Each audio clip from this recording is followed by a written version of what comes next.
Alright, so we're back, and this time we're going to do the Bad Batch. Now, I don't have all of them yet. Some of them are still being released, or a couple I'm still trying to track down.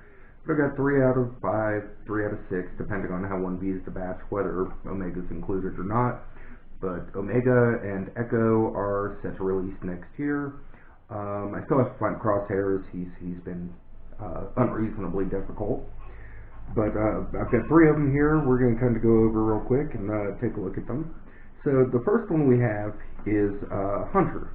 Hunter is the leader of the Bad Batch. He's got everything, the removable helmet. He's got the face paint, the headband, the skull on his shoulder pauldron.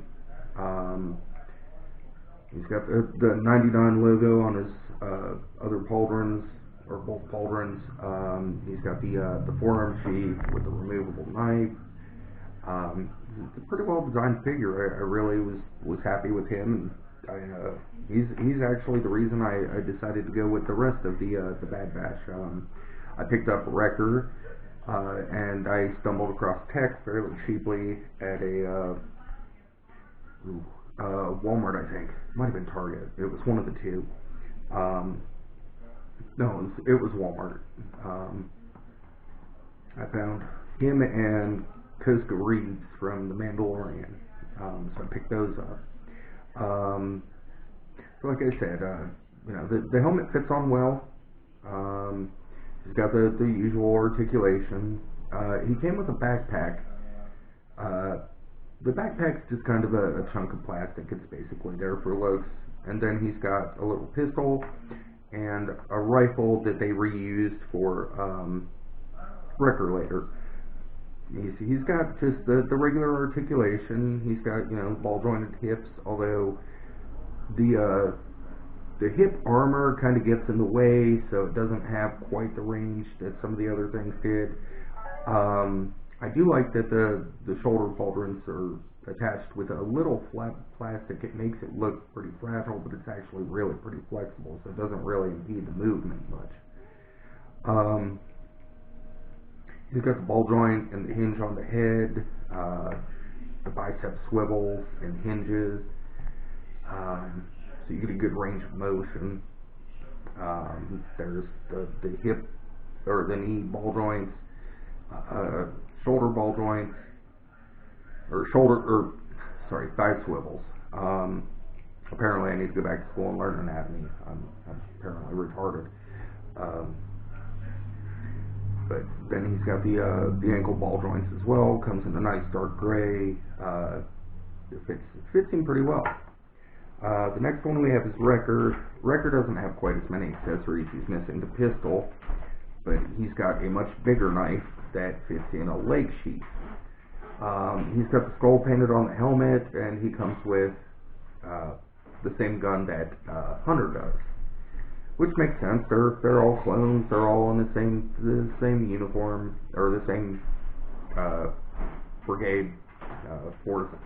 His backpack's a little different. It's molded in black. It's got the skull on the back, and it's got pretty good paint detail. Now the figure's larger than Hunter because Wrecker is a bigger guy. Helmet again is removable. It's got a good skull. You can see the eyes all whited out, where his left eye is all scarred up. But it's a pretty big, bulky figure, and it translates pretty well into what Wrecker was in the show. The last one I have is Tech. Tech is, I don't know, Tech impressed me more in hand than on the show. He's kind of twitchy and fidgety. He comes with just a single pistol blaster, the backpack, and the helmet with the scanner visor thing that folds down. The helmet comes off. I pictured him a bit paler than this, but he's actually pretty skin toned. Not white like Echo, but paler. I do wish they had molded the glasses on rather than putting lenses directly in the helmet. I think the glasses help complete the look. The thing that really, really impressed me with Tech, though, was all his little add-on things. So you can see he's got a pouch right here. But on the other side, he's got a little toolkit. And all of these little tools are removable. There's a little hammer. They do take a little bit of effort to remove because they grab right around the hand, and those holes are really tiny. He's got a little hammer. They're meant to fit not real well.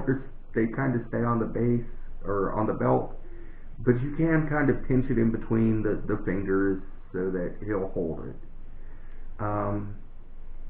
Unfortunately, the handles are so thin that it doesn't hold it particularly well.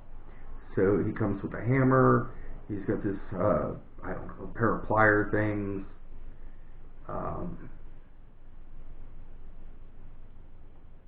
They're, you know, just a little pair of grabbers.